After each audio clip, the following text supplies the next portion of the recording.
So you might have heard of this story of just random women getting punched in the face on the streets of New York. And apparently there's a New York councilwoman who has no idea why this is happening. From Not the Bee, New York councilwoman asks why men aren't protecting people after city arrested man who protected people. It says, you jailed them, councilwoman. Yeah, because there was one guy anyway, Daniel Penny, who did try to help people, who did try to do something, and you're trying to put him in prison for the rest of his life now.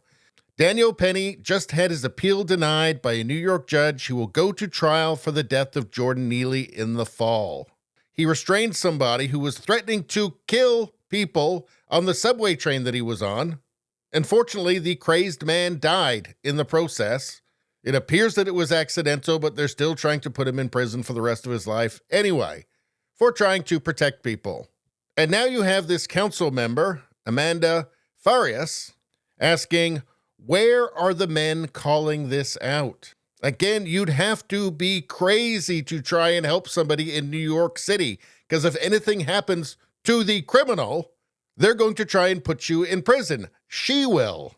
And guess what? I did a little bit of digging, and I found something. I found something about this council member, Amanda Farias.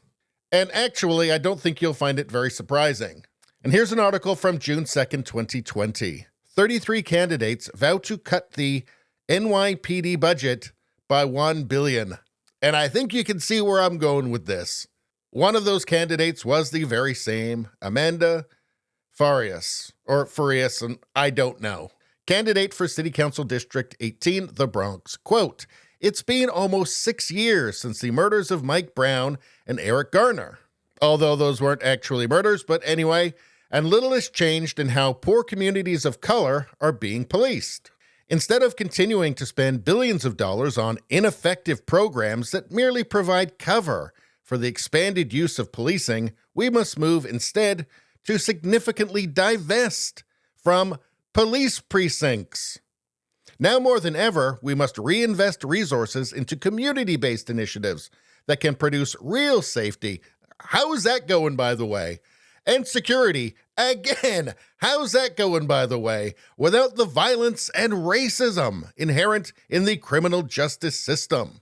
It is for these reasons why, when elected into office, I commit to supporting the reduction of NYPD's operating budget and partnering alongside the community to create real solutions and justice for New Yorkers, and for them to also get randomly punched in the face, and also pushed in front of trains in the subway and just generally be terrified.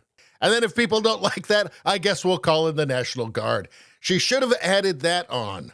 At least she should have been honest.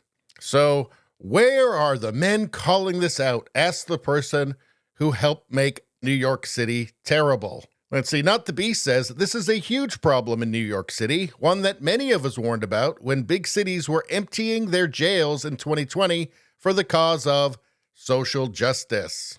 But the men with courage who tried to be valiant and protect people were called racists and charged with crimes by the city. How about this from Orrin McIntyre? C.S. Lewis warned about a culture which created men without chests. Progressives have demonized masculinity, going so far as to imprison men like Daniel Perry for protecting strangers. And now they blame men for not saving them from the world they made. So I guess careful what you wish for is quickly being amended to careful what you vote for. Anyway, that's all I got to say about that. Please like, share, and subscribe. Subscribing really helps me out. I thank you for that. I will see you next time.